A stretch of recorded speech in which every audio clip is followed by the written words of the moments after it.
नमस्कार मंडळी, मी निशा स्वागत करते तुम्हा सगळ्यांचे आपले मराठी जीवन ह्या चॅनलवर। सर्वप्रथम सगळ्यांना श्री स्वामी समर्थ। तर इथं आहे ना थोडासा किराणा करून आणलेला आहे। थोडासा म्हणजे महिन्याचा किराणा करतो ना आपण, तो किराणा आहे, पण कसं थोडं केला आहे, कारण कसं सगळ्या वस्तू पडलेल्या होत्या ज्या म्हणजे डाळी वगैरे असतात, बारीक सगळ्या वस्तू होत्या मागच्या महिन्यातल्या, आणि जे असं म्हणजे वाटलं की आता संपत आले तेच मी फक्त हे करून दिले, लिहून दिलं होतं। मग तेवढं मिस्टर घेऊन आले। कसं मग जास्त पडून राहतं, मग ते डाळी वगैरे पण किंवा आपण काही मागवलं ना त्याच्यात पण मग किडे होत राहतात, ते आधीच पॅक होत राहतं। तर कसं हे आहे ना, मग ह्या वेळेस जे आपलं लोकल दुकान असतं ना मोठं, तेच म्हणजे डीमार्ट वगैरे मध्ये गेलेलं नाही आहे, कारण कसं जास्त किराणा राहिला तर मग बरं पडतं, डीमार्टमध्ये डिस्काउंट वगैरे चांगलं भेटतं म्हणून। आणि थोडासाच होता म्हणून मग म्हटलं चला छोट्याच किराणा दुकानातून भरून आणू किराणा, कारण कसं आपण डीमार्टमध्ये गेलो ना तर तिथं डिस्काउंट भेटतं ते खरं आहे, पण तेवढ्या आपल्या एक्स्ट्रा वस्तू पण घेतल्या जातात।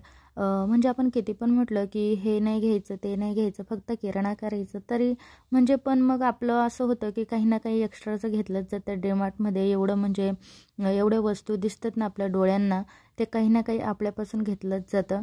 म्हणून म्हटलं मग चला छोट्याच दुकानमध्ये भरून घ्या, कारण कसं छोट्या दुकानामधून आपण म्हणजे असं गल्लीत किंवा असं गावात असं दुकानं असतात किराणा मालाची, त्या दुकानात जातो ना तेव्हा आपण कसं आपण जे सांगतो ना तेच ते लोक देतात, आणि इथं कसं आपण फिरतो तेव्हा आपल्या डोळ्यांना खूप साऱ्या अशा वस्तू दिसतात आणि त्या एक्स्ट्राच्या आपल्यापासून घेतल्या जातात, आणि असं फालतू पैसे पण खर्च होऊन जातात। म्हणून मग डीमार्टमध्ये कसं जास्त किराणा राहिला ना तेव्हाच असं जाऊ वाटतं, नाहीतर मग खूप खर्च होऊन जातो।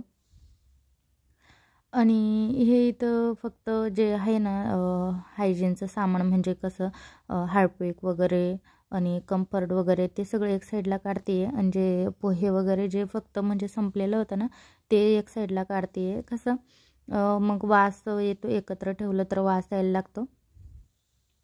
हे सगळं मी काढून घेतलेलं आहे त्याच्यातनं बाहेर, आणि मला डब्यात टाकायचं। रात्रीच म्हणजे रात्रीच भरून आणलेलं होतं हे सामान, म्हटलं चला उद्या सकाळीच मस्तपैकी भरून ठेवू, कारण कसं रात्री मग बाकीचे कामं आवरायला वेळ झाला होता रात्री, आणि शिवजयंतीचं पण तिकडं गेलेलं होतं म्हणून काय जमलं नाही।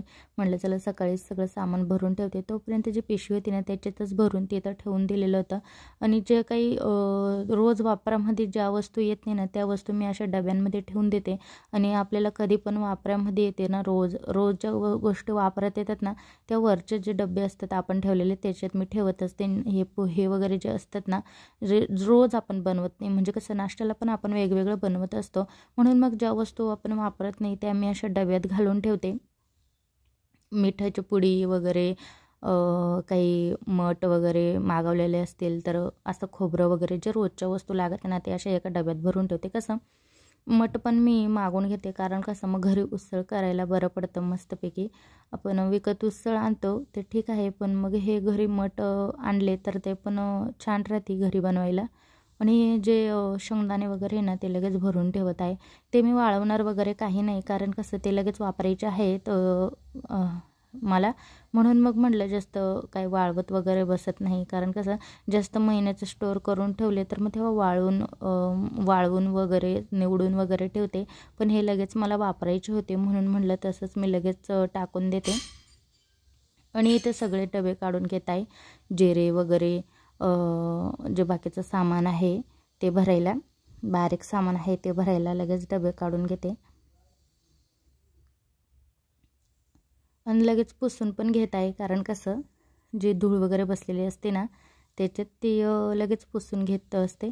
आणि इथे शेंगदाणे आहेत ना ते पण मी एका स्टीलच्या डब्यात भरून देते, जे स्टीलचे डबे आहेत ना त्याच्यात शेंगदाणे वगैरे सगळे भरून ठेवते। आणि हा एक 6 डब्यांचा सेट घेतलेला आहे, त्याच्यात पण काही ना काही वस्तू, पण किती पण एक आहे किती पण डबे आणा तुम्ही घरात, काही ना काही त्याच्यात आपण ठेवतच असतो, म्हणून जेवढं आहे ना मांडणीवर कमी सामान असलं ना ते तेवढं बरं असतं। आपण किती पण डबे आणू देत, किती पण काही आणू देत, ते कधीच रिकामे नसतात, ते महिन्याला भरलेच जात असतात, म्हणून जेवढे कमीत कमी सामान आपल्याला ठेवता येईल तेवढं ठेवण्याचा प्रयत्न करत असते मी। कारण कसं आहे ना, ट्रॉल्या वगैरे नाही आहेत, वरतीच मांडणीवर म्हणजे असं सामान ठेवलेलं आहे, डबे वगैरे त्याच्यावरच ठेवले जातात आणि एवढे डबे होतात ना, मग म्हणजे इकडं तिकडं डबे वगैरे एवढा पसारा होत जातो ना सामानाचा. पण आता हे डब्यांचे आपण सेट घ्यायला पण किती पण घेतले ना ते कमीच होतात, म्हणून जेवढे आपल्याला लागतील ना म्हणजे अशा नियमित वस्तू ठेवायला तेवढंच मी घेत असते. जे बाकीचे असतात ना ते लगेच मी टाकून देत असते. कारण कसं प्लास्टिकचे डबे पण काही एवढे दिवस टिकत नाही. जे फक्त मला हे 6 डबे घेतले म्हणजे ते प्लास्टिकचेच आहे, पण मग खूप छानपैकी म्हणजे असं दणकट आहेत आणि छान पण दिसतात म्हणून मी ते ठेवलेले आहे. नाहीतर मी प्लास्टिकचे डबे वगैरे जास्त काही ठेवत नाही.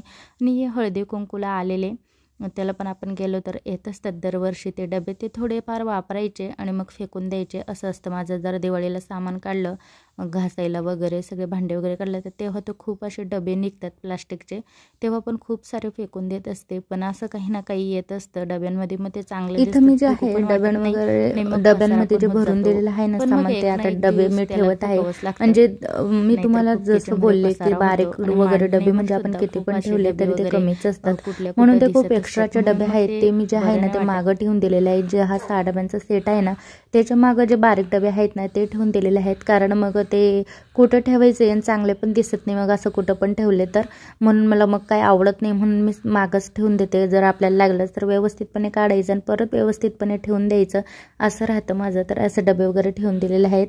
आणि हे जे सामान होतं ना हार्पिक वगैरे ते सगळं किचनवरती एक खिडकी आहे तिथं ठेवून देत असते.